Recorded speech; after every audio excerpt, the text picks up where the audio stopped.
Bismillahirrahmanirrahim. Adabut tayammum. Nah, pelajaran kita sekarang adalah tentang adab tayammum.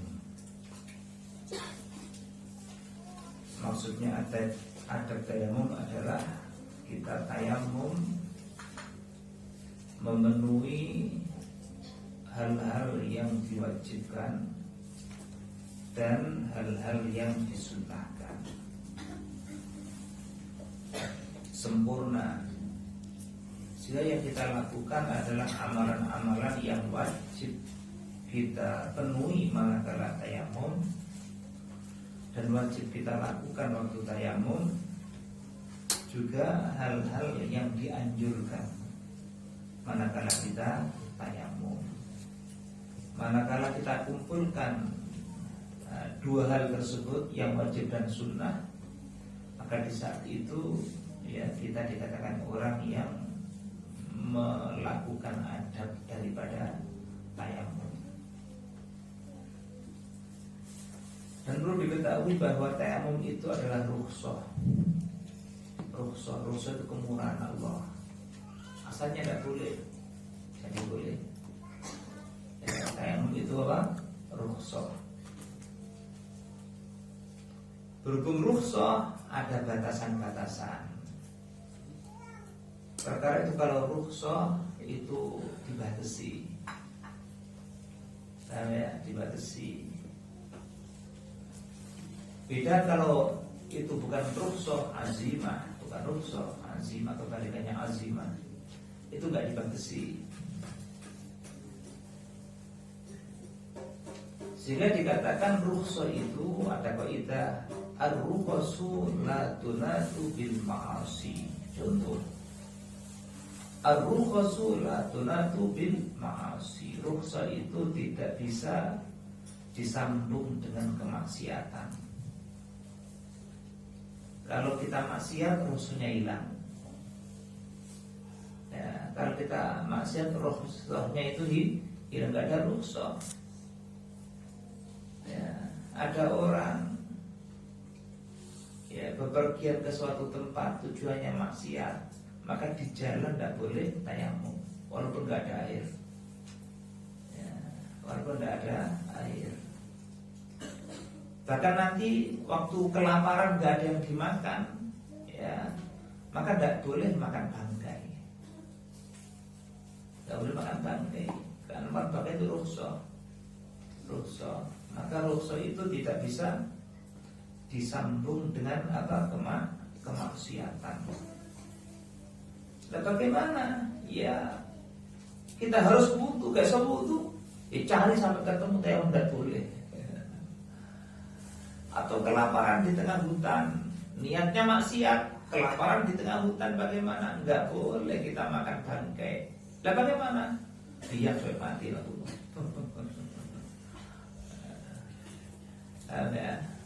Lah bagaimana kalau ingin makan bangkai atau makan ular misalnya itu di hutan hanya cuma ular saja, bagaimana cara makannya? Cara makannya tobat dulu. Tobat baru boleh. Tobat dulu baru boleh makan bangkai. Manakala kepepet ya. Tayammum juga sama. Tobat dulu baru boleh tayammum. Sebelum tobat tidak boleh. Kenapa? Rukhsah itu kemurahan dari Allah untuk orang-orang yang dicintai. Maka tidak berlaku bagi orang-orang yang niatnya itu maksiat. Ya. Ini ada kaidah apa tadi? Ar-rukhsu la tunatu bil ma'asi. Rukhsah itu tidak berkaitan dengan kemaksiatan. Juga ada kaidah lain mengatakan ar-rukhsu la tunatu bisyak. Rukhsah itu tidak bisa dikaitkan dengan keraguan-raguan. Ragu-ragu tidak boleh. Tidak boleh kita pakai rukhsah. Ya, tidak boleh rukhsah, tidak boleh ngambil rukhsah. Ragu-ragu dalam perjalanan, apakah ini sudah disa saya apa belum? Tak boleh. Kan hukum asal kan belum. Ya. Sama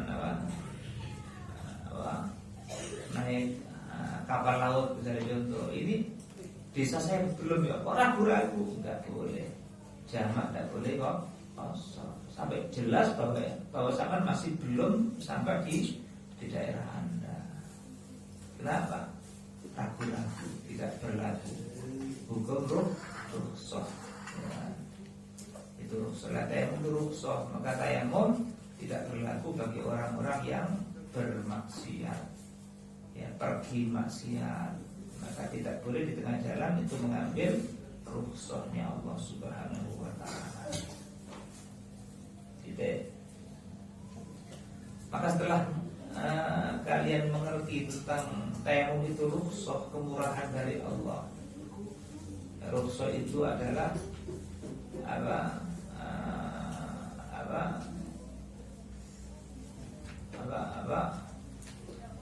perpindahan hukum dari berat menjadi ringan, namanya rukhsah. Dari abot nang enteng, namanya rukhsah. Ya, rukhsah. Asalnya wudu harus dengan air, terus boleh dengan debu, tambah enteng, itu namanya rukhsah. Dari yang berat menjadi yang ringan.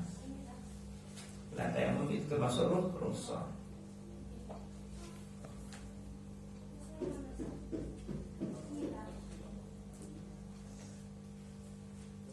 Fa in ajazta an isti'malil ma'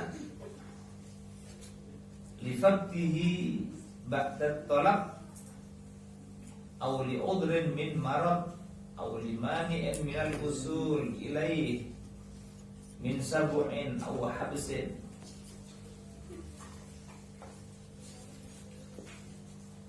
aw kana al-ma' al-hadiru tahtaju ilayhi li 'atshika aw li 'atshir rafiqi aw kana milkan luwairid wa lam yabi illa bi aktsara min samanil mithli aw kana bika jirahatun aw maradun takhafu minhu ala nafsik fasbir. Ya, fasbir jawabnya. Maka ya dijelaskan pembukaan bab rukhsah tayamum ini. Imam Abu Hamid Muhammad bin Ahmad Al-Ghazali beliau mengatakan, kalau engkau tidak bisa menggunakan air, ya, kalau Anda tidak bisa menggunakan air, tidak bisa, enggak mampu. Loh, kenapa tidak bisa menggunakan air? Dikarenakan ada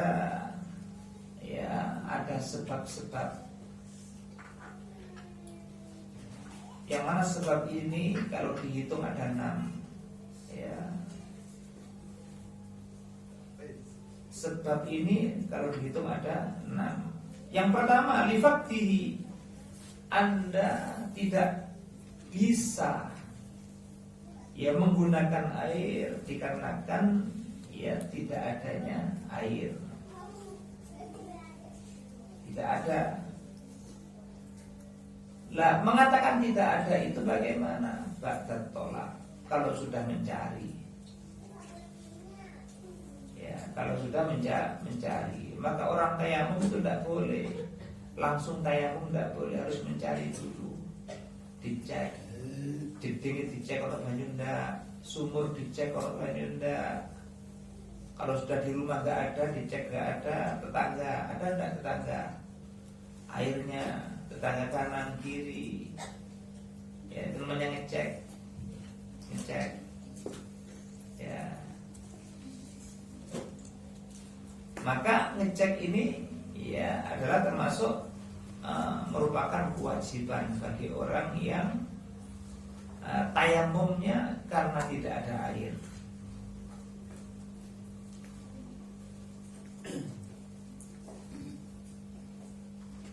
Dan dikatakan ngecek ini setelah masuknya waktu. Ya, ngecek ini setelah masuknya waktu. Tidak boleh ngecek sebelum masuk waktu, tidak boleh. Ngecek sebelum masuk waktu tidak dianggap. Ngecek ya ada air apa tidak itu setelah masuk waktu. andaikan mau sholat zuhur sudah masuk waktu zuhur. Andaikan mau sholat asar sudah masuk waktu asar.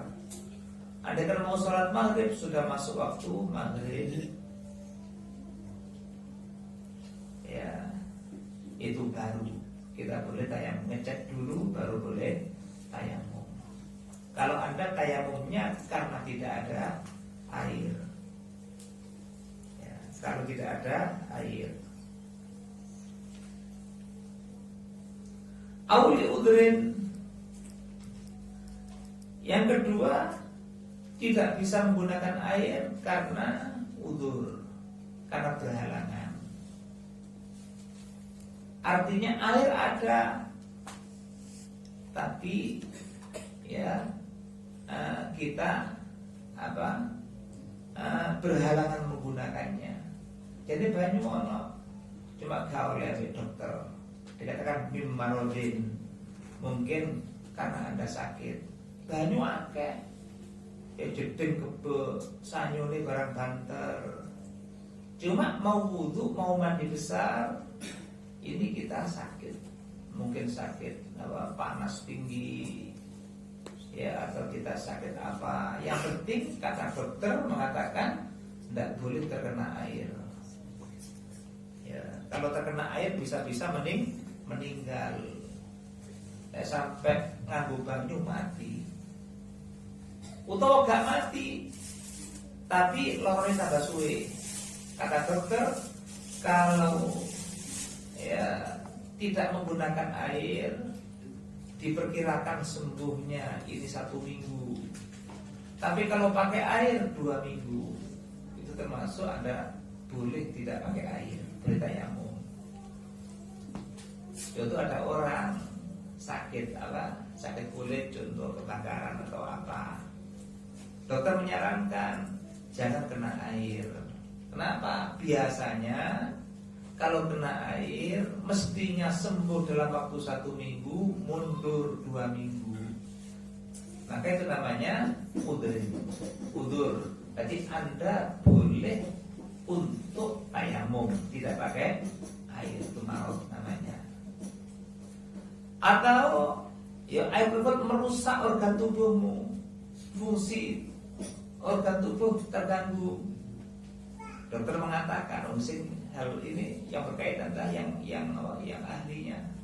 Dokter mengatakan, ya kalau engkau menggunakan air, ya nanti bisa-bisa ya tangan kalian akan menjadi cacat, gitu, jimpe atau apa, cacat. Ya, sehingga dimohon tidak menggunakan air. Maka bagaimana? Boleh untuk tidak wudu atau tidak mandi besar diganti dengan tayamum. Itu namanya liudrin min marad. Awlimani'in minal wusul ilaihi, atau air ada cuma terhalang untuk mendapatkannya. Sumur akeh banyune, sampai uloton gunung, ya. Atau ada sungai yang besar, banyak buayanya. Atau ada danau di situ, cuma dijaga oleh serigala, oleh harimau. Ya. Atau ada sumber yang besar, banyak perampoknya. Itu namanya air ada, cuma Anda terhalang untuk mendapatkannya. Ya, terhalang min sabuin, yaitu terhalang oleh hewan-hewan buas di situ. Mungkin ular, mungkin serigala, mungkin buaya. Ada air tapi ada buayanya, bahaya. Ojo wudune kuno, dicokot buaya sama jembek. Ya, nek buaya gak nyokot muntah. Ya, ini bahaya. Dan maka Islam itu ya sangat menjaga akan ruh, akan nyawa. Ya, sehingga dalam Islam ada apa? Sehingga hukum syariat itu adalah ada al-kulliyatul khams. Ada 5 hal yang wajib dijaga dalam agama. Sehingga hukum fikih itu menjaga 5 hal tersebut. Hukum fikih itu ditegakkan Termasuk diantaranya adalah adalah dalam rangka apa? Menjaga 5 hal yang pokok dalam kehidupan. Apa 5 hal pokok itu? Yang pertama dengan al-kulliyatul khams. Pertama adalah hifdzuddin, menjaga agama. Menjaga agama. Maka Islam datang untuk menjaga hal tersebut. Ya. Terus kedua, hifdzul akli, menjaga akal. Akal mahal harganya. Ya. Kemudian hifdzul nasab, menjaga nasab. Ya. Maka itu termasuk tugas daripada ilmu syariah. Fungsi ilmu syariah termasuk adalah menjaga nasab. Maka tidak boleh sembarangan. Ya, kalau cinta laki perempuan, dengan cara yang sah.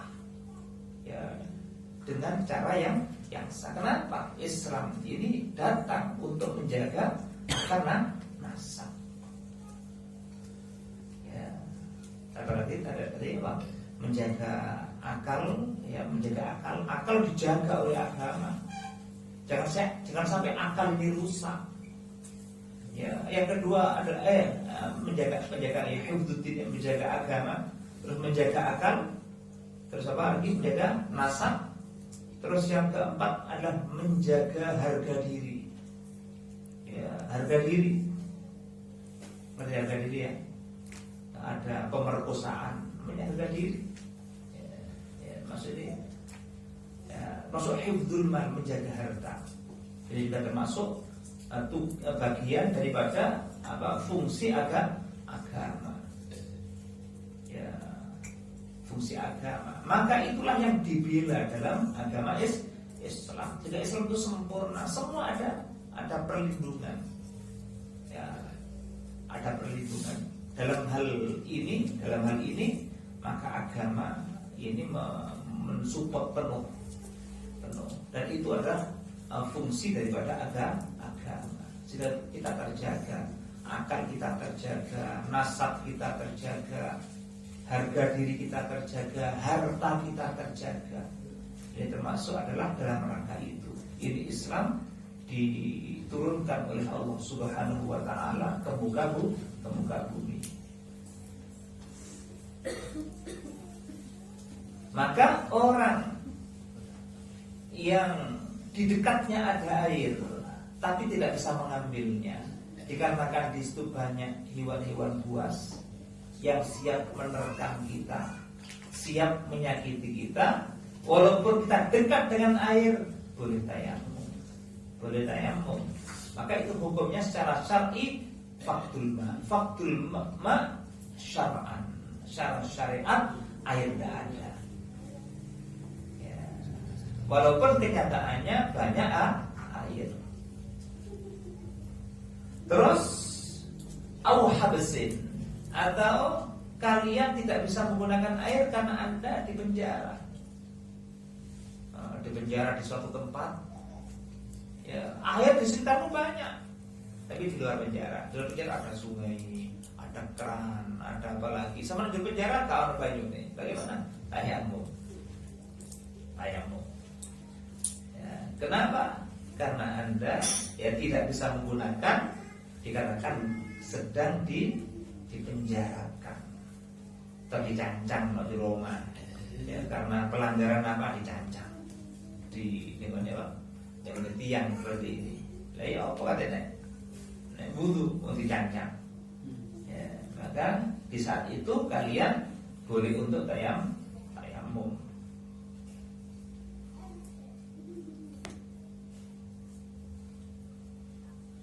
Jadi habsin ay bi ghairi haq, di penjara yang tanpa hak. Ya, ini termasuk al-faqdul hissi, termasuk memang secara nyata enggak ada. Walaupun sekitarnya banyak air. Ya. Di penjara karena hak itu bagaimana? Ya, di penjara tanpa hak itu bagaimana? Tidak salah di penjara. Ya, tidak salah di penjara, namanya bi ghairi haq.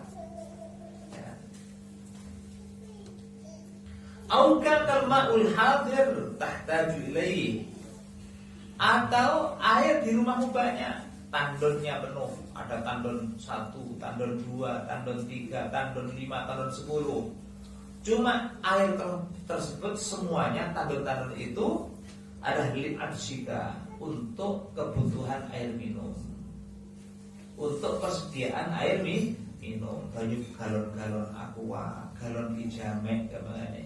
Ini gak kanggo untuk wudu, tidak. Air galon, ya, air aqua, air galon ini disiapkan untuk minum, tidak untuk dibuat wudu. Walaupun galon sak gudang sama boleh untuk tayamum. Banyu gede entek ning sumure sak, tapi galone sak gudang galon tok banyune, banyu aqua, banyu dijamek. Bagaimana? Maka Anda tidak usah wudu dengan air galon tersebut, tapi Anda boleh untuk tayamum. Walaupun sama juragan banyu, banyu tapi tiga air minum. Lihat sirofiki, atau untuk minum daripada teman-temanmu. Ya. Untuk tetangga, persediaan minum tetangga-tetangga, teman-teman yang datang. Maka air yang kau siapkan untuk air minum mereka jangan dipakai untuk wudu. Jangan dipakai untuk mandi besar, kan, tapi engkau boleh untuk tayamum. Dikatakan di sini selain murtad, selain orang murtad. Kalau murtad jangan. Artinya apa? Kalau ada air, ya, ini untuk air sisa, cuma ada yang butuh. Siapa yang butuh? Tetanggamu yang murtad, jangan diberikan. Tapi gair wudu. Dan bagaimana? Si murtad jangan mandi, gak apa-apa. Artinya apa? Artinya orang murtad termasuk muhaddarud dam, orang yang darahnya tidak berharga. Orang murtad termasuk orang yang darahnya tidak ada harganya. Ya, muhaddarud dam, yang tersia-sia darahnya. Kenapa? Murtad itu sudah kenal Islam kok murtad, kebangetan. Kenapa? Islam itu agama yang sempurna, gak ada tandingannya Islam. Islam itu kalau dikaji semakin tampak sempurnanya. Beda dengan agama lain. Agama lain itu kalau dikaji tambah ketok cacate. Ya. Agama lain itu kalau dikaji akan semakin tampak kekurangannya, aib-aibnya. Islam beda. Kalau dikaji tambah kelihatan kesempurnaannya. Itu Islam. Kok ada orang kenal Islam kok murtad? Berarti gak gelem ngaji wong iki berarti. Jelas gak gelem ngaji. Islam itu sempurna luar biasa. Ya, Islam itu sempurnanya luar biasa. Sudah kenal Islam kok murtad? Salah itu tadi.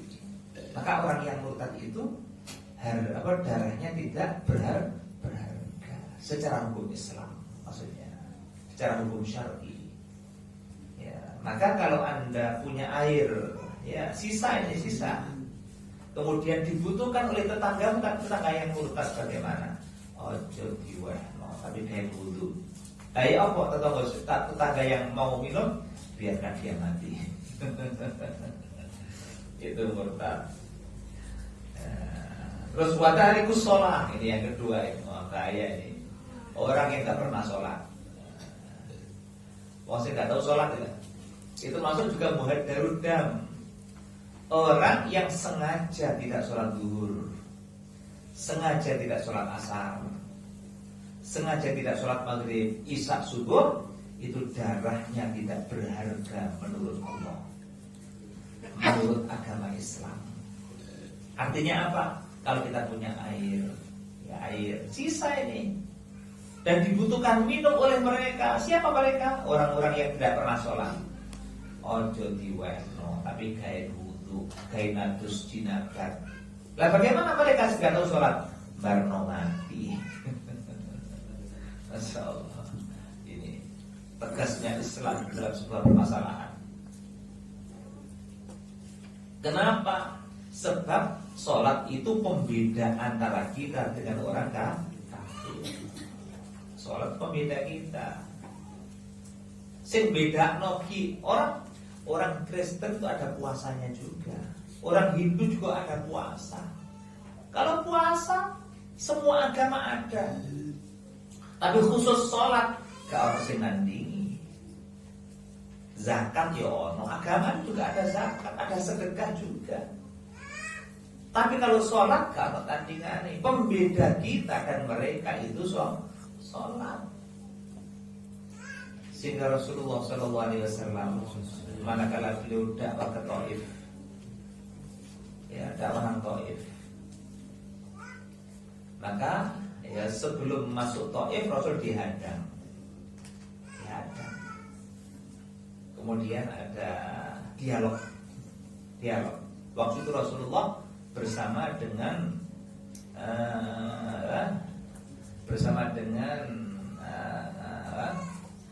Zaid bin Harithah. Waktu Rasulullah ke dakwah ke Taif waktu di Mekah sebelum hijrah, itu beliau ditemani oleh apa? Tadi Zaid bin Harithah. Zaid bin Harithah itu anak angkatnya Rasulullah SAW. Ya, punya anak namanya Usamah bin Zaid. Usamah ini anaknya Zaid bin Harithah ini. Itu Zaid. Termasuk panglima termuda itu Usamah bin Zaid, panglima perang. Ya, panglima perang paling nom itu Usamah bin Zaid. Ya, termasuk waktu Rasul itu wafat itu yang memandikan ini termasuk diantaranya Zaid bin Harithah, Usamah bin Zaid, termasuk Ali bin Abi Thalib, Abbas dan Abdullah bin Abbas, termasuk apa yang memandikan Rasulullah waktu wafat.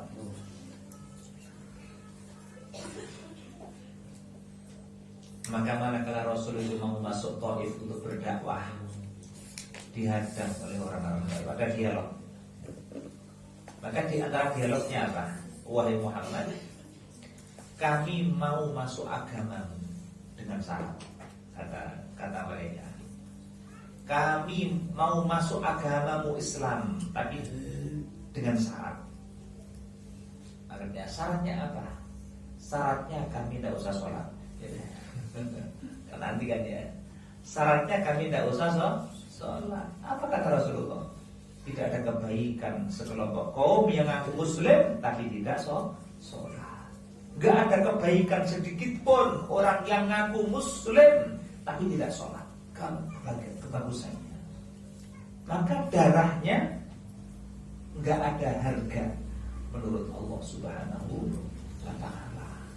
Bahkan kalau ada orang ini punya air dibutuhkan oleh mereka, kita nggak boleh tayamum. Tetap harus wudhu dan mandi dengan air tersebut.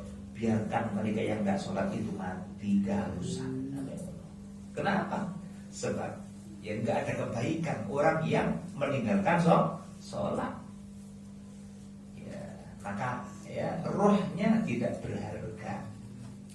Maka waktu Rasulullah itu menolak tawaran mereka, Rasul dilempari batu kerikil, disambut oleh anak-anak kecil sepanjang jalan dengan lemparan batu sampai terkapar itu Nabi Muhammad SAW. Akan diceritakan waktu itu Zaid bin Harithah itu mati.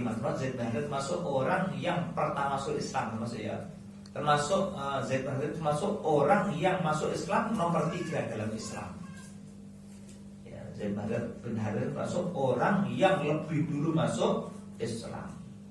Urutan isi masuk Islam itu siapa pertama? Siti Khadijah nomor 1, nomor 2 Ali bin Abi Thalib, ketiga Zaid bin Harithah, keempat Abu Bakar As-Siddiq. Bayangkan apakah hebat Zaid bin Harithah. Masuk urutan ketiga dalam Islam yang masuk Islam itu Zaid bin Harithah. anak angkat Nabi Muhammad SAW sampai dinikahkan dengan sepupu Rasulullah, namanya Zainab binti Jahash. Sampai Allah sebut nama beliau dalam Al-Quran. Allah mengatakan, falamma qada Zaidun minha wataran zawwajnakaha. Ini Zaid siapa? Zaid bin Harithah, anak angkat Nabi Muhammad SAW. Lah beliau ini yang dulu ya mengikuti Rasul waktu dakwah ke Taif. Waktu Rasul dilempar dengan batu oleh orang-orang Taif, maka langsung Zaid ini menyambut batu tersebut, disambut, ditangkap kenanya. Ngomong akeh ya, ditangkap kena lah situ kena rai ini. Maka dikatakan Zaid bin Harithah itu sampai seluruh tubuhnya itu nyonyor, sampai wajahnya nggak kelihatan wajah. Ya, gambar itu luka toh. Itu Zaid bin Harithah. Lah nanti yang nggak terkena Zaid bin Harithah baru terkena Rasulullah. Sehingga Rasulullah itu gambarnya waktu itu ya sampai terkapar sampai saking hebatnya luka Rasulullah waktu dakwah ke Taif. Loh, Rasul itu begitu sampai lukanya parah. Lah bagaimana pendapatmu dengan Zaid bin Harithah? Ditambah nomor double lukanya daripada Nabi Muhammad sallallahu alaihi wasallam. Termasuk orang pahlawan dalam Islam. Ini Zaid bin Harithah. Sampai enggak heran nama beliau diabadikan oleh Allah dalam Al-Quran. Sampai nama beliau itu harum ya, ditulis Allah dalam Al-Quran. Falamma qada Zaidun. Ya, dari kata-kata tersebut sampai belajar ilmu seperti Ja'a Zaidun, Ra'aitu Zaidan. Zaid coba Zaid bin Harithah. Nama yang dalam Al-Quran ya, nama Zaid itu disebut langsung oleh Allah Subhanahu wa Ta'ala. Dan sahabat Nabi Muhammad enggak ada yang disebut oleh Allah dalam Al-Quran kecuali Zaid bin Harithah. Ya. Sahabat Rasulullah yang disebut langsung namanya dalam Al-Quran enggak ada. Ini maka ya, termasuk beliau ini termasuk jasanya luar biasa dalam Islam. Kembali termasuk orang yang tidak dihargai nyawanya, sehingga kita tetap diperintah untuk wudhu, tidak boleh tayamum manakala air tersebut dibutuhkan tapi oleh orang yang tidak sholat. Maka jangan diberikan mereka, tapi gunakan mandi dan wudhu. Lah bagaimana mereka? Barno mati karena PCW. Rasulullah.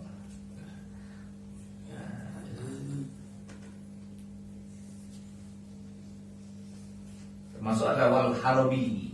Harbi siapa harbi? Orang kafir yang memusuhi orang muslim. Ini juga termasuk darahnya tidak terhormat. Ada orang kafir yang selalu memusuhi orang muslim. Orang kafir segak musuhi terhormat masih ya. Tapi kalau orang kafir yang memusuhi orang muslim itu darahnya tidak terhormat. Terus wal khinzir juga adalah hayawan tapi berupa babi. Ya, babi itu juga sama. Ya. Nek anjing itu orang api, nek babi itu karena api belas belas.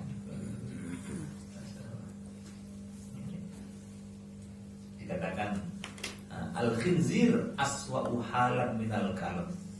Babi itu keadaannya lebih buruk daripada anjing. Nek pinro ya sama baca tentang sifat-sifat babi.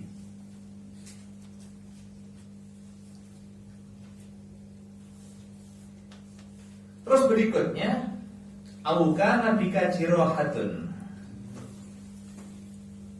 atau air ada, cuma engkau terluka, ada luka di tubuhmu. Ya,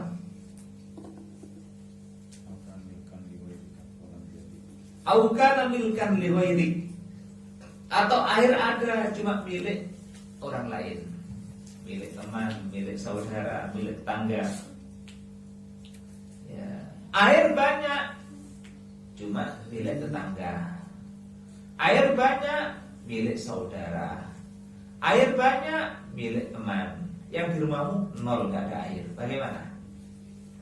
Maka engkau boleh tayamum dengan syarat ya walam yabi illa bi aktsar min tsamanil misli. Kalau memang air milik tetanggamu, milik temanmu itu dijual cuma harganya tidak harga umum. Ya ada air cuma harganya melambung. Biasanya sak curiken itu misalnya 10.000, ya sekarang mundak 20.000. Bagaimana? Enggak usah tuku banyu, cek kapok gak payu banyu wonge. Ya. Jadi kalau ada undang-undangan rego ngono ya, maka Islam tidak mendukung seperti itu. Maka boleh untuk tayamum. Artinya apa? Hukuman untuk mereka orang-orang yang bermain manakala ada orang kesulitan air. Liyane kangelan banyu kudu malah ngundakno banyu. Yang lain kesulitan mencari air, yang punya air diundakno sak dhuwur-dhuwure. Enggak harga umum. Maka dikatakan desa tersebut yang seperti itu tidak wajib wudu, enggak wajib mandi besar, tapi boleh diganti dengan tayamum. Apa? Dikarenakan yang punya air ini pasang tarif itu dengan harga yang tidak umum. Ini termasuk hukuman bagi mereka yang berani untuk mundakno rego. Tidak boleh.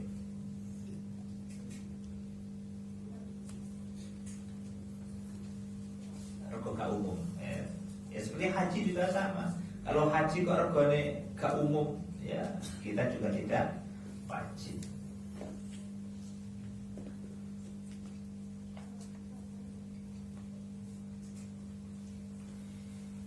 Au kana bika jirahah au maradun takhafu minhu ala nafsi, atau air ada tapi tubuhmu ada luka, ada perban, ya ada luka. Nah bagaimana kalau tubuhmu ada luka? Maka kalau terkena air, lukanya bisa tidak sembuh, atau ya organ tubuhmu akan cacat terkena air tersebut. Maka Anda juga boleh tayamum. Au maradun takhafu minhu ala nafsik, atau sakit apapun, entah demam, entah meriang atau ngeluh, ya penyakit apapun atau penyakit yang lain ya, yang penyakit tersebut kalau terkena air engkau akan mengkhawatirkan akan keselamatan dirimu. Ya.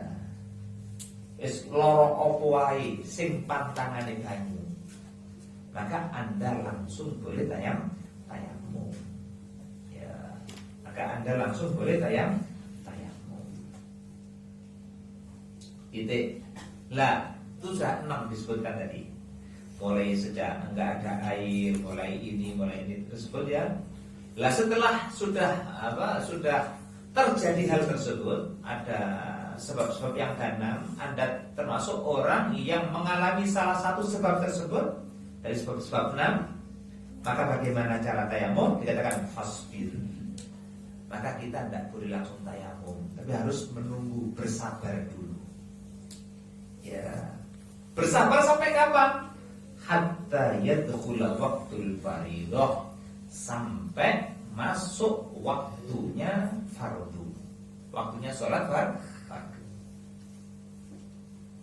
Artinya perintah tayamum baru ya boleh dilakukan, wajib dilakukan manakala sudah masuk fardu. Tidak boleh esok-esok tayamum ketika luhuran, tidak boleh. Harus menunggu waktu fardu. Andaikan tayamum untuk sholat zuhur, maka menunggu masuknya waktu zuhur. Kalau tayamum untuk sholat asar, harus menunggu sampai waktunya sholat asar. Namanya fasbir hatta yadkhula waqtul fardhah. Ya. Dan tayamum itu hanya untuk satu fardu. Ya, hanya untuk satu fardu. Kenapa demikian? Kenapa tayamum harus menunggu waktu fardhu? Dikatakan li anna tayammuma taharatu daruratin. Taharatun daruratan gitu nih. Li anna tayammuma taharatun daruratan atau daruratun. Ya, dikatakan tayamum itu adalah taharah darurat. Ya. Taharatun itu taharah bersuci, daruratun kan darurat. Ya. Wala darurata qabla al-waqt. Maka darurat belum bisa dinyatakan sebelum waktu itu masuk. Sebelum masuk waktu belum darurat namanya. Tayamum ini termasuk apa? Toharoh darurat. Toharoh terpaksa namanya. Maka terpaksa itu ya setelah apa? Setelah masuk waktu.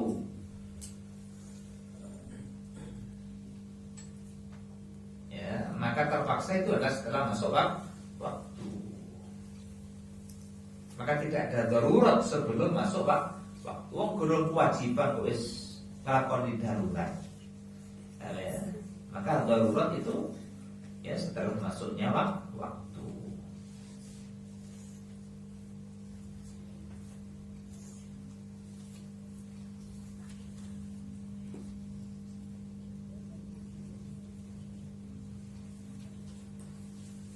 Sumaksud sa'idan.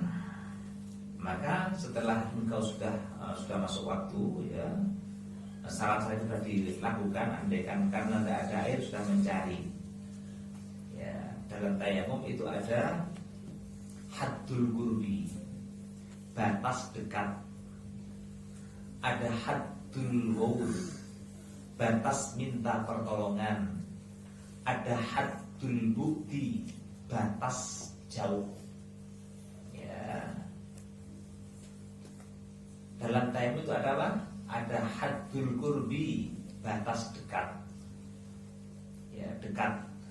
Dekat itu sekeliling kita, rumah kita, tetangga kita, sekitar orang dekat. Ya, terus ada haddul ghaus, batas orang minta pertolongan, namanya haddul ghaus. Ya, haddul ghaus itu apa? Batas orang minta pertolongan. Haddul ghaus itu ada yang mengatakan yaitu ke samping kanan 40 rumah, ke samping kiri 40 rumah, ke depan 40 rumah, ke belakang 40 itu namanya haddul ghaus. Ada yang mengatakan haddul ghaus itu adalah apa? Sejauh lemparan lembing. Ya, haddul ghaus itu adalah sebatas lemparan lembing. Itu lembing ya. Tombak. Zaman dulu kalau perang, ada musuh di sana ya, ditombak dari sini. Dan ke atas dulu. Itu apa? Maka batas tombak sampai jatuh lalu dikatakan haddul ghaus. Batas biasanya orang minta pertolongan. Sama dengan di Kemalingan, saya dulu wong di. Ya daerah situ. Tolong. Saya krungu kira-kira batas tombak itu. Jadi haddul ghaus, batas orang minta pertolongan. Kalau ada di sini ada bencana, minta tolong pada siapa? Tolong. Saya krungu siapa? Ya sekitar itu, kira-kira ke kanan 40 rumah, ke kiri 40 rumah, ke depan 40 rumah, ke belakang 40. Itu namanya haddul ghaus. atau diukur dengan apa? Sejauh orang melempar lembing. Zaman dulu kalau perang bawa tombak, lembing itu dilemparkan. Itu kalau orang yang sedengan ya, orang yang ahli. Itu kalau lebih dilempar itu ya, itu sampai kira-kira 400 dirok ya, atau bahkan lebih. Kira-kira 200 meter. 200 meter kayak ini. 200 meter kayak ini. 200 meter kira-kira ya jembatan ya, Surya Beton kira-kira. Kira-kira 200 meter kira-kira ya. 200 meter kita jadi 200 meter. Wis lapangan bola itu 100 meter. Lapangan bal itu 100 meter. Roh lapangan bal. Ya.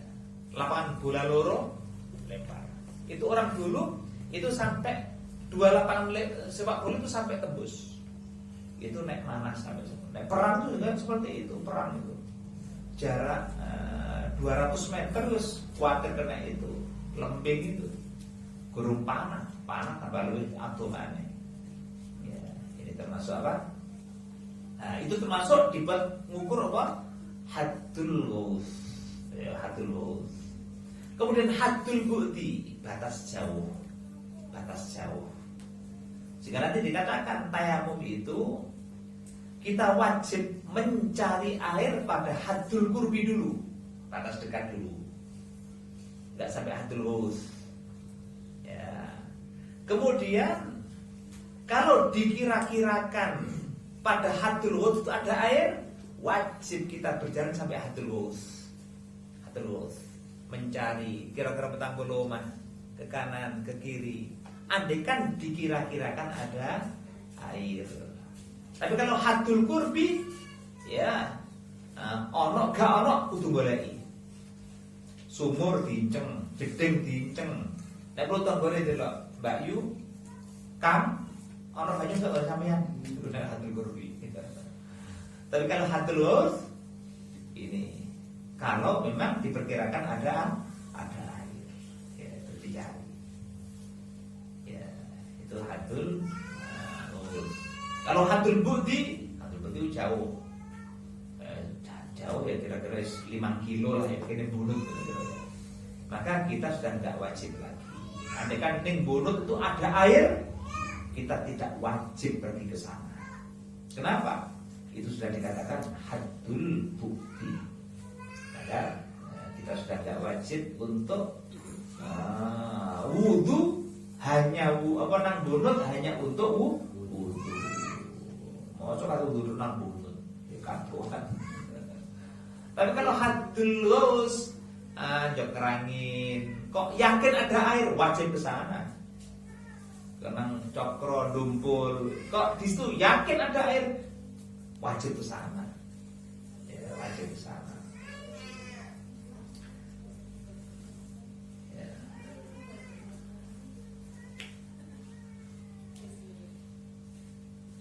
Maka ya tayamum itu ya wajib menunggu waktu sholat, seperti orang beser atau orang istihadah sama.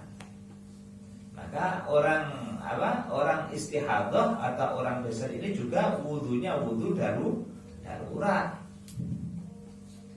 Ya, darurat. Sehingga wudunya tidak menghilangkan hadas. Orang yang beser entut, beser uyuh ya. Maka ini wudunya wudu darurat juga. Wudunya tidak menghilangkan hadas.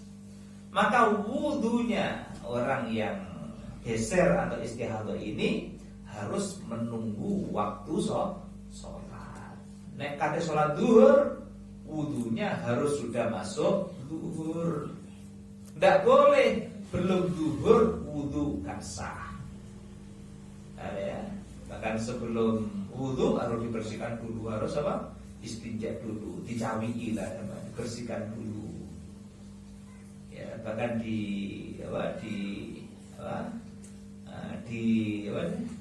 dibalut lah namanya, disumpeli dulu.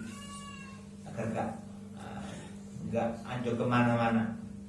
Ya, itu juga termasuk hukumnya juga wajib.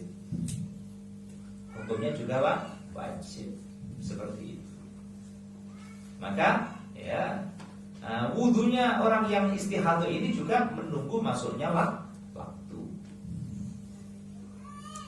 Ya, kenapa? Sebab ini juga termasuk ya min qabilid darurah, termasuk golongan daripada darurat. Maka dari itu ya orang-orang yang istihadah tersebut wajib di samping wajib menunggu waktu wudunya, juga wudunya tidak boleh niat menghilangkan hadas. Juga sholatnya tidak dianjurkan baca sunnahnya sholat. Ya, sholatnya kalau sholat sendirian maksudnya. Ya, orang yang istihadah itu sholatnya kalau sholat sendirian atau jadi imam ya bro, maka sholatnya tidak boleh lama-lama, cepat. Allahu Akbar, Allahu Akbar, kadang ada sholat. Rukuknya subhanallah, orang langsung ngaten. Patas oleh gampangannya, enak ya. Orang istihadah itu sholatnya apa? Patas. Kenapa kok patas? Dikarenakan ya, andaikan setelah istinja, setelah dicewoi, ya setelah dibersihkan, ternyata darahnya tersebut, darah istihadah ini mampet sebentar. Contoh sebentar bagaimana? Mampet 5 menit. Yang mana 5 menit ini cukup untuk dibuat wudu dan sholat. Wudu nutup aurat, sholat. Ternyata ya Anda tidak cepat-cepat sholat, sholat, sehingga waktu di tengah-tengah sholat keluar gara-gara sama baca surat, maka sholat membatal. Karena gendangan ya, maka sholatnya batal. Atau mampet 10 menit. 10 menit kan cukup kan ya, dipakai untuk wudu, untuk nutup aurat, untuk sholat zuhur, cukup. Berhubung Anda sholat qobliyah dhisik, ya. Kemudian setelah takbir sholat zuhur, engkau setelah baca Fatihah baca surat, ada panjang besar, surat Sabihis. Ya, sehingga di tengah-tengah sholat keluar darah, maka sholatmu menjadi batal. Maka diperintah cepat. Tapi kalau Anda cepat-cepat, wes cowopat ya, juga dulu salah. Kok metu di tengah-tengah jalan, tidak batal. Ya sudah cowopat, ya wes cepet-cepetan yang disucikan, kemudian dibalut dan wudu, nutup aurat, sholatnya cepat-cepat. Kok ternyata di tengah-tengah sholat kok keluar darah, maka sholatmu tidak batal. Kenapa? Karena Anda tidak melakukan hal-hal yang sunnah dalam waktu sholat, juga waktu wudunya tersebut.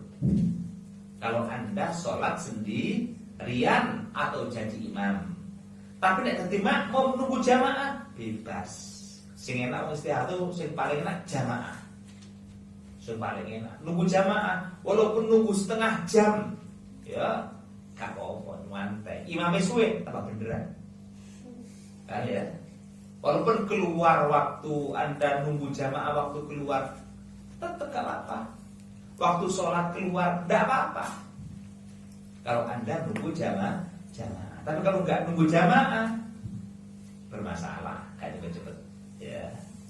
Maka dari itu sebaiknya ya orang-orang yang beser atau istihadah ini sholatnya berjamaah dan jadi makmum atau jadi imam. Jadi imam kok udah cepet menunggu sana makmumnya kok. Ya juga makmumnya berumari. Ya. Dan orang istihadah boleh jadi imam, boleh. Tapi tidak dianjurkan jadi imam. Kenapa ya? Karena seperti itu. paham ya? Maka juga boleh jadi tapi tidak dianjurkan. Ya. Tidak dianjurkan jadi imam. Ya, karena pada saat-saat tertentu ya seseorang itu tidak dianjurkan jadi imam, bahkan pada saat tertentu tidak dianjurkan berjamaah. Kadang-kadang kita itu tidak dianjurkan jamaah bagi laki-laki maksudnya, apalagi perempuan. Ya, termasuk kapan nggak dianjurkan jamaah? Manakala ya ada sekelompok laki-laki sholatnya telanjang karena nggak punya pakaian. Ono uang gak duwe klambi blas, mungkin kebakaran. Ya sampai sak kampung mudo kabeh. Bagaimana? Cukup sholat sendiri.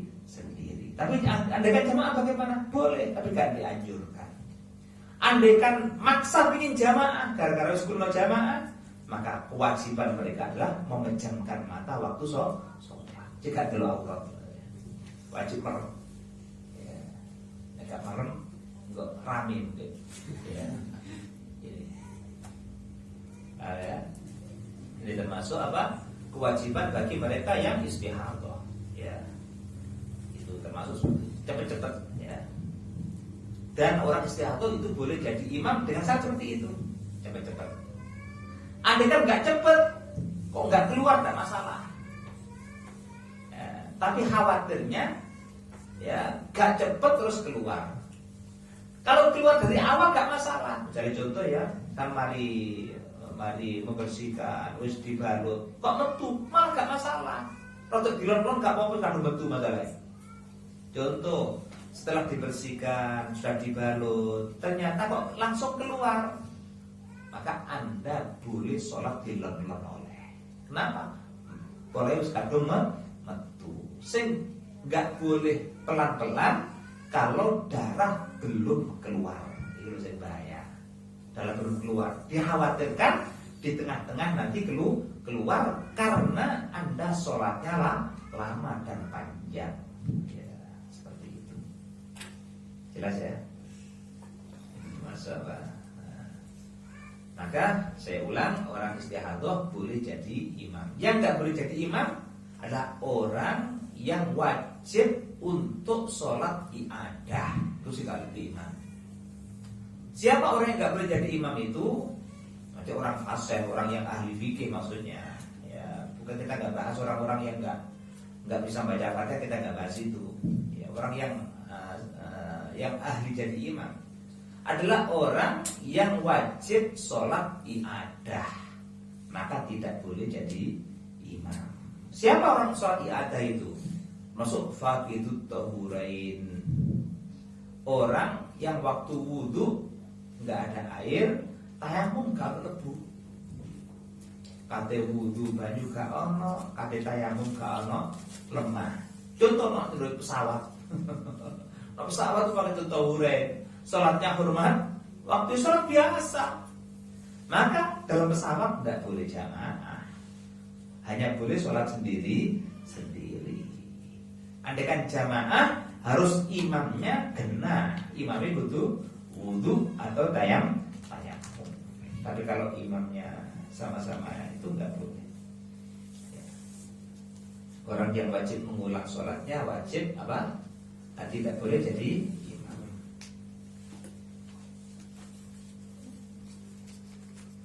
Maka tunggu, bersabarlah sampai masuk waktu. Tsummasid sa'idan thayyiba alaihi turabun khalis tahirun layyin.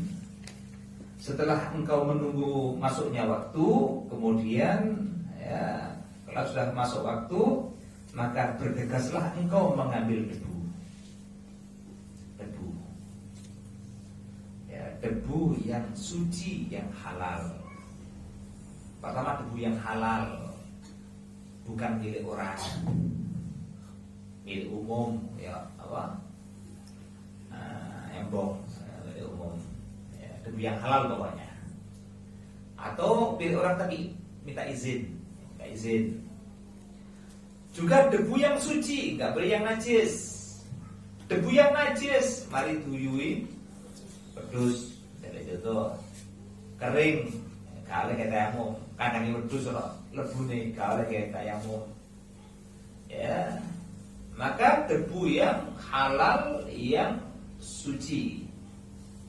Ya, yang ada gubar ono bleduke. Bledug itu sing bisa terbang. Ya, kan kalau kena air yang terbang, itu yang dipakai. Itu nanti yang pakai usap itu. Yang biasa di permukaan itu. Sing bisa nek kocok-kocok sama sing gak tau di sulak itu. Itu jenenge apa? Ubar. Itulah yang dipakai untuk tayamum. Yaitu debu yang murni, nggak bercampur apa-apa. Kalau debu bercampur dengan gamping, nggak boleh. Ya.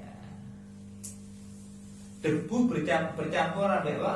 Ambek rontokan genteng, ya, atau botol-botol sing sajur abang-abang, nggak boleh juga. Tapi kalau debu yang murni walaupun warnanya merah nggak apa-apa. Ada sebuah daerah tanahnya merah, nggak apa-apa dipakai tayamum. Atau tanahnya putih nggak apa-apa. Seperti itu gamping. Yang putih-putih gamping nggak boleh. Atau merah-merahnya botol nggak boleh. Tapi kalau merah-merah asli debu nggak apa-apa. Atau tepung, campur tepung. Ono lemah campur tepung nih, tepung utang nggak boleh.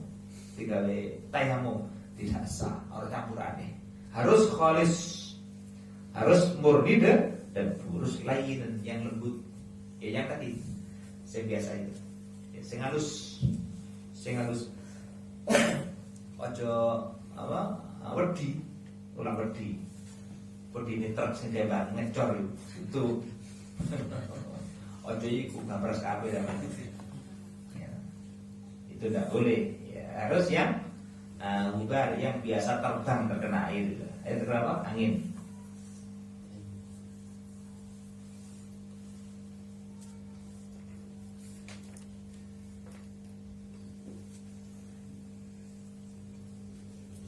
Terus yang suci tidak mutanajis. Yang suci tidak kena najis. Atau tidak mustakmal. Mustakmal itu sudah digunakan tayamum. Debu yang sudah dipakai tayamum, maka buang di tempat khusus. Maka tidak boleh ya tempat yang untuk dibuang apa sisa tayamum dipakai lagi, tidak boleh. Maksud apa? Debu mustakmal. Ya, terus layinun yang lembut, yaitu yang ubah gitu. Kemudian fadrib alaihi bikafaik. Kemudian ambil debu tersebut dengan dua telapak tanganmu. Dua telapak tangan untuk mengambilnya. Waktu mengambilnya dhamman, kalian kumpulkan. Dhamman dikumpulkan tangannya. Ya, dikumpulkan. Ya. Baina asabi'ik, antara jari-jarimu. Ya, kenapa demikian? Sebab tujuannya ini mau dibasuhkan ke wajah, mau diusapkan ke wajah.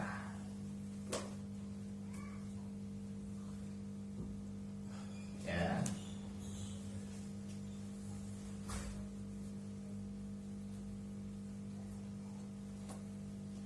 Dan ini pendapat daripada Imam Al-Ghazali. Tapi ulama lain mengatakan direndam. Coba ngaji bidayah kalau Ghazali, ngaji bidayah. Kalau kita ngaji bidayah, cara mengambil debunya tapi kalau kita ngaji fikih takrib barang itu takrib, ya Fathul Mu'in ini dipegang, dipegang.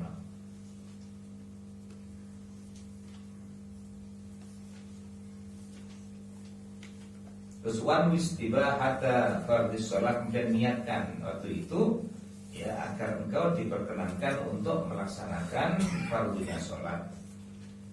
Seperti sholat zuhur, niatnya itu nawaitu tayammuma istibahati fardhil zuhri. Ada zuhur. Fardhi sholatil zuhri. Nawaitu tayammuma istibahati sholat fardid duhri. Saya niat tayamum agar diperkenankan melakukan sholat fardu zuhur. Wamsah bihima wajhak kullahu marratan wahidah. Kemudian usapkan ya ke wajahmu ya sekali saja, enggak usah diulang. Kalau wudu kan 3 kali kan ya. Tapi kalau tayamum enggak usah diulang. Ya, cukup sekali saja. Enggak dianjurkan untuk diulang. Ya, nek diulang kok pipis sama di opo teman. Ya, apa gak tambah ireng kabeh. Ya, itu pun disunahkan untuk tipis-tipis. Setelah mengambil debu diketok. Tapi ujung ini ngentek, diketok tok. Agar yang lembut saja yang nempel. Ya, ditaruh di tempat yang lain, kemudian diusapkan. Ya, diusapkan ya. Pokoknya diusapno kira-kira dhewe. Ya, cuma caranya gini, ya, begini. Ya. Caranya. Dan cukup 1 kali saja, tidak usah diulang. Terus wala tatakallaf isolal hubar ila mana bidisyar khaffahu kathuf. Dan jangan kalian memaksakan diri untuk mendatangkan debu pada tempat tumbuhnya rambut. Coba ini. Oh ini. Dah. Ya kan ada batasnya wajah kan, ini kan ya. Kalau wudu kan sampai batasnya rambut kan ya. Kalau tempe ya dohirnya saja tanpa harus Anda takalluf pada tempat tumbuhnya rambut tersebut. Yang mana itu termasuk bagian wajah. Nah selesai engkau mengusap wajah, kemudian lepas cincinmu. Ya maka melepas cincin ini termasuk diperintah. Beda dengan wudu. Nek wudu kan air mudah masuk ke dalam cincin, tapi nek debu tidak bisa. Harus dilepas.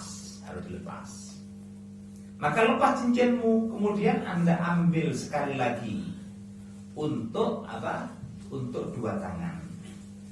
Imam Ghazali mengatakan untuk pengambilan debu yang pertama adalah dikumpulkan jari-jari, untuk yang kedua direnggangkan. Ya, pengambilan yang kedua itu renggang. Ya, mufarrijan, ya, mufarrij. Ya.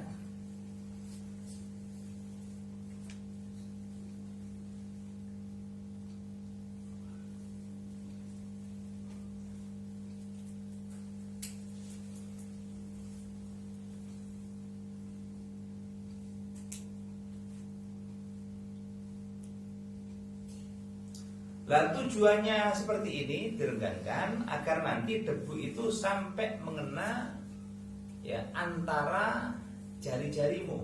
Ya, nah ini kan kok kena jawabannya dok. Agar nanti kena ya, dalamnya.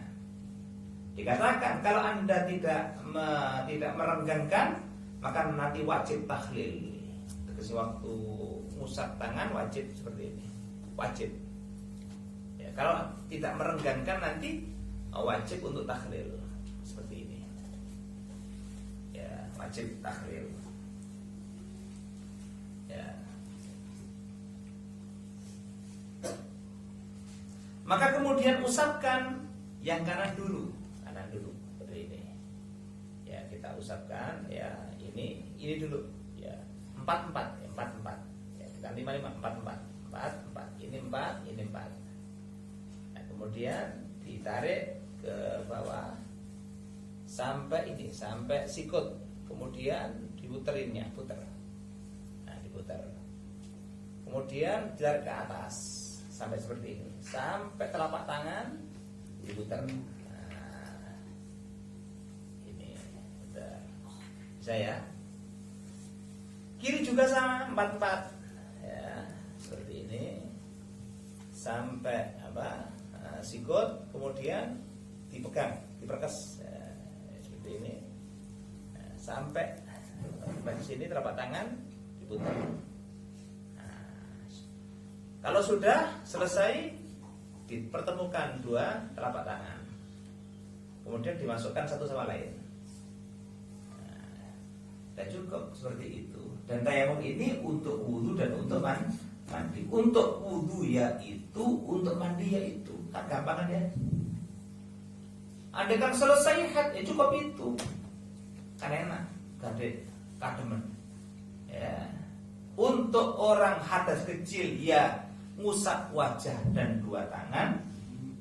Untuk orang yang hadas besar juga apa? Ngusap wajah dan dua tangan. Sehingga suatu ketika di zaman Nabi Muhammad SAW, ada di sini, ada di tengahnya. Maka waktu itu sahabat ada yang jinabat.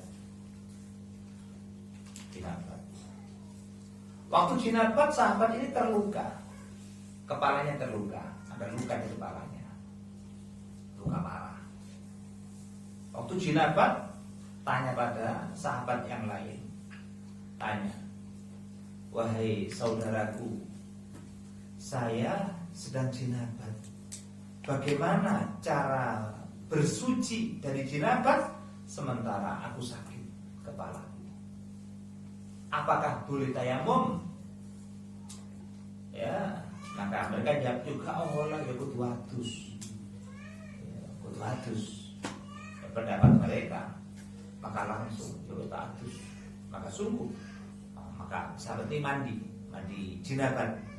Maka waktu mandi itu mati ya. Meninggal. Sakit keras. Ya. Akhirnya dilaporkan pada Rasulullah SAW. Maka Rasul kemudian memarahi mereka. Maka Nabi memarahi mereka. Ya. Lalu Nabi Muhammad mengatakan di mana? Ada itu.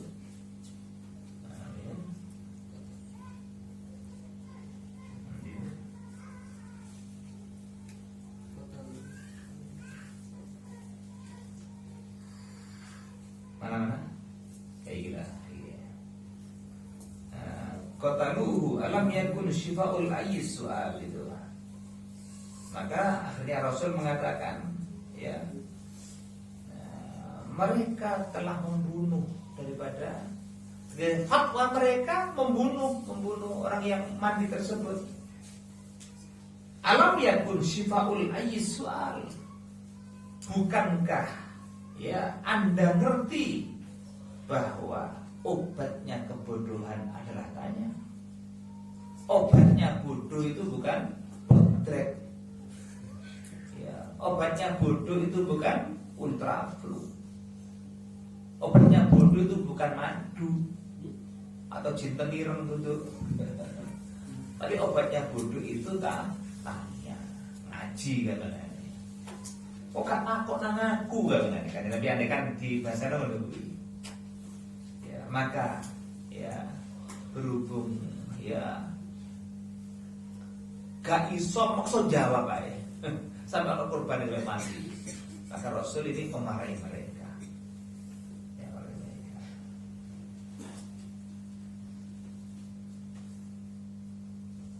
Kemudian dikatakan fa'ilan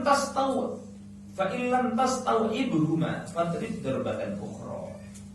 Kalau kalian waktu musab tangan ada yang kurang sempurna, contoh, oh tadi ada yang belum kena ini, maka ya engkau untuk menyempurnakannya ambil debu sekali lagi, maka ngambil sekali lagi untuk menyempurnakan ya daerah yang belum terkena debu.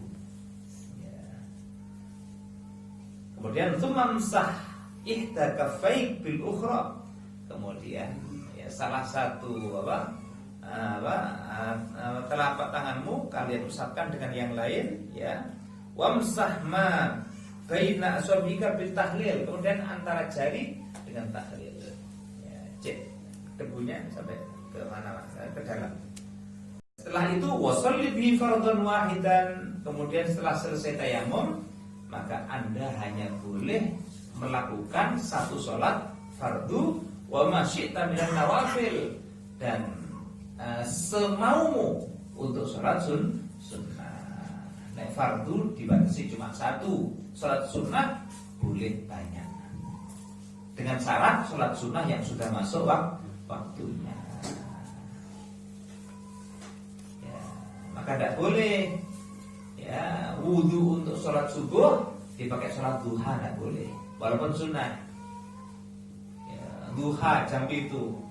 Wes, sudah kok nggak tayamum? Tadi tayamum waktu subuh tadi. Untuk duha nggak boleh. Tapi kalau untuk tahiyatul masjid boleh, untuk sholat mutlak boleh. Tapi untuk duha nggak boleh. Kenapa? Karena punya waktu khusus.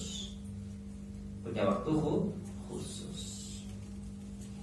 Ya ini caranya seperti itu. Fa in aradta fardhan thaniyan fasta'nif lahu tayammuman akhar.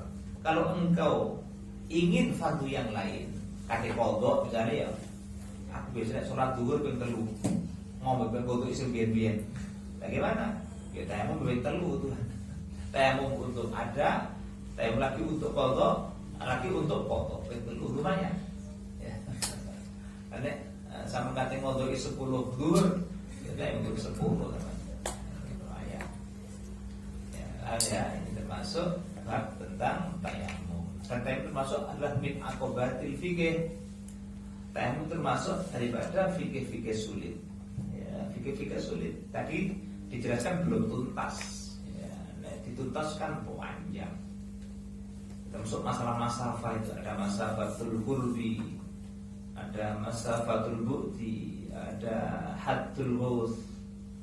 Ya, ini termasuk ada haddul qurbi, haddul bu'di, ada haddul terus belum kita bahas secara tuntas. Kita bahas dohir-dohirnya saja. Juga belum bahas masalah qadha dan tidaknya qadha. Panjang. Ya. Dan belum kita bahas luka yang ada di organ tayamum. Guru dibahas panjang. Nek kepingin jelas ya kudu sawir fikih khusus. Kalau bahas ini ya, mungkin setahun bahas tayamum tok. Memberasa minggu berbeda. Ya, ini belum bahas ruwet-ruwetnya tafsir daripada itu. Nanti ada khilafnya ulama. Kalau luka itu di organ tayamum, maka nanti sholatnya wajib ada. Ini pendapat ulama yang paling kuat. Tapi orang sekarang ini kalau wajib ada ya sing enteng, lain. Terus pendapatnya banyak luar biasa. Yang paling hati-hati seperti ini. Ini panjang pembahasannya. Ya.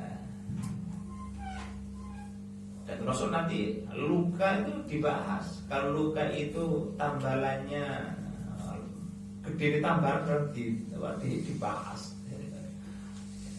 Kalau tambalannya itu melebihi daripada daya rekatnya, ya, karena anak daya rekat ya. Kok melebihi? Lebihnya itu termasuk nyebabnya sholatnya wajib ya ada. Nah tapi ada hukum orang awam. Itu hukum yang enteng-enteng. Ya cari. Nah ini pendapat itu wakai kan ya. Ya cari ulama sing enteng-enteng. Oh gak wajib ya. Pengeran welas itu. Oh kan bangkap. Pangeran itu adalah Ghafurur Rahim. Enak, nek ngono gak kudu pinter teman-teman. Wis cukup ngerti ukur-ukur cukup. Maka sehingga para guru-guru kita dulu mengatakan ketahuilah bahwa apa itu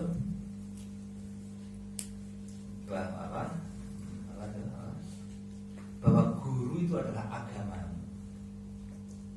Guru itu adalah agama.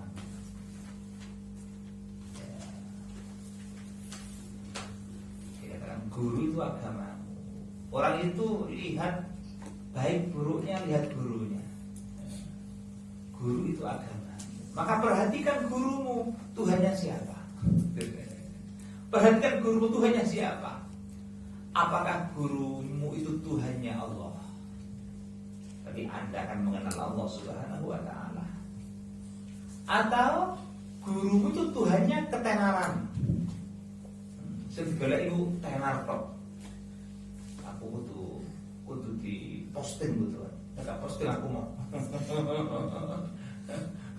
Karena ada guru itu Tuhannya ketenaran. Untuk tenar gak gelem.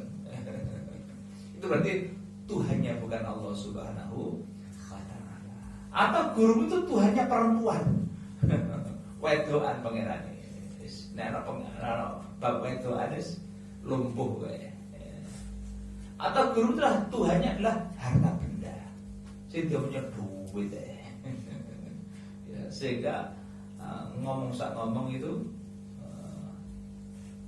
bisyarah tarif ya, tarif atau amplop ya. Ini kalau amplopnya lemes maka perhatikan guru itu Tuhannya siapa. Apakah Tuhannya itu kedudukan, jabatan, ketenaran, atau guru itu Tuhannya adalah uang. Dia mau ngajar kalau ada uangnya ya, dia mau ngajar kalau ada uangnya, atau mau ngajar kalau ada penghulu, ada jabatannya, Ada orang dulu itu wanti-wanti, kalau engkau cari guru cari karena guru itu adalah agama ya. Siapa Tuhan daripada guru? Apakah Tuhannya adalah Allah Subhanahu wa ta'ala, atau Tuhannya adalah ketenaran, ingin tenar, ingin masyhur, atau Tuhannya adalah harta benda yang dibahas kekayaan, atau Tuhannya adalah jabatan? Maka perhatikan dalam hal ini. Kenapa? Karena guru adalah agama. Agama ada di situ. Masya Allah. Maka beruntunglah mereka para sahabat yang gurunya adalah Nabi Muhammad SAW. Beruntung mereka para tabi'in, gurunya adalah para sahabat-sahabat. Nah, kita sak oleh-oleh.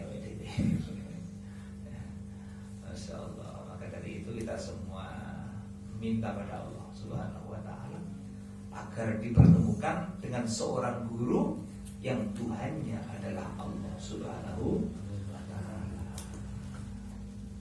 Maka Allah mengatakan walladzina jahadu fina lanahdiyannahum subulana. Orang yang mujahadah, punya kesungguhan menuju Allah, Allah akan tunjukkan. Imam Haddad mengatakan wali Allah mulai zaman dulu sampai sekarang masih utuh. Wali Allah itu mulai zaman dulu sampai sekarang utuh masih ada.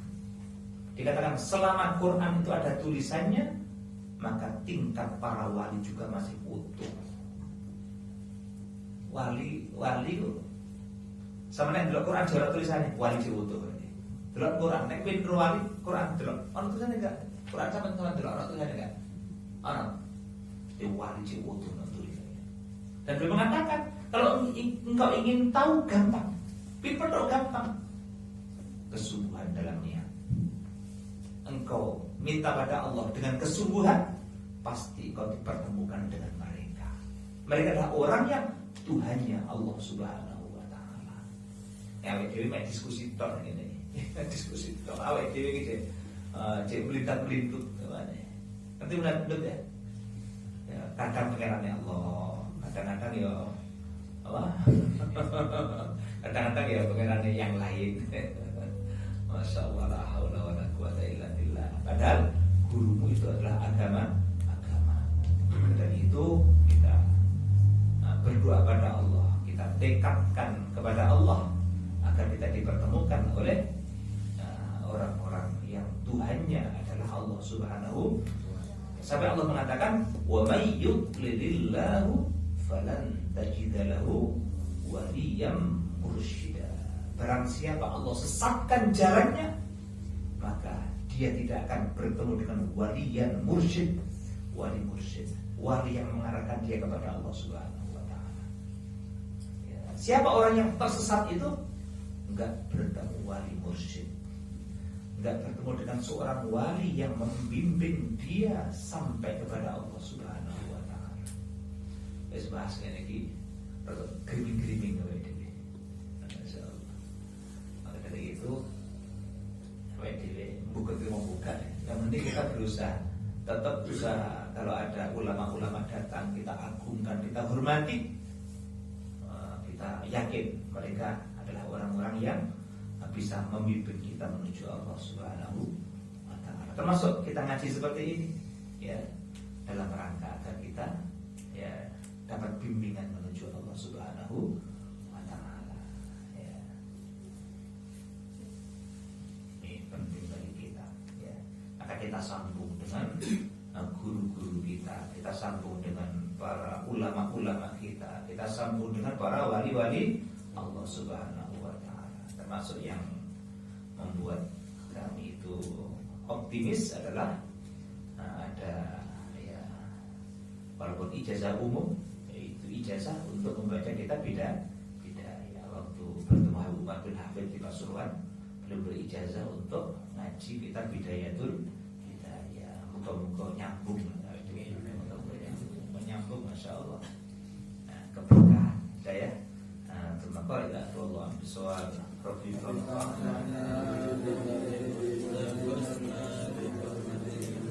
mitna fi tariqati wa muhabbatin